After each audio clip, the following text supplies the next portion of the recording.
મારું નામ સોનલબેન ફળદુ છે। હું રાજકોટ મહાનગરપાલિકા સંચાલિત શ્રીમતી સરોજની નાયડુ ગર્લ્સ હાઈસ્કૂલમાં આચાર્ય તરીકે ફરજ બજાવું છું।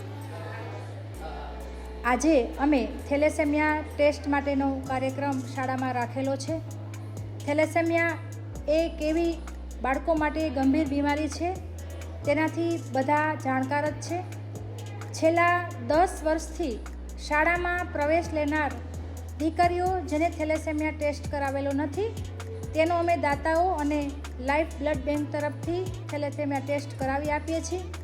થેલેસેમિયા શું છે, એના માટેની જાગૃતિ શું રાખવી જોઈએ, શું કાળજી રાખવી જોઈએ, એના માટેનો એક સેમિનારનું આયોજન કરીએ છીએ। ત્યારબાદ શાળામાં પ્રવેશ મેળવનાર દરેક દીકરીઓનો થેલેસેમિયા ટેસ્ટ કરાવીએ છીએ। આજરોજ અમારી શાળામાં પણ આજે થેલેસેમિયા ટેસ્ટ માટેનો પ્રોગ્રામ રાખવામાં આવેલો હતો। પહેલાં થેલેસેમિયા ટેસ્ટ પછી સગાઈ, આ સૂત્ર પણ એટલું જ પ્રચલિત છે અને ઘણી બધી સંસ્થાઓ થેલેસેમિયા જાગૃતિના અભિયાનો ચલાવે છે અને આ અભિયાનમાં મને પણ સહભાગી થવાનો એક સરસ મજાનો ઈશ્વરે મોકો આપેલો છે। તે બદલ હું ખૂબ આભારની લાગણી વ્યક્ત કરું છું।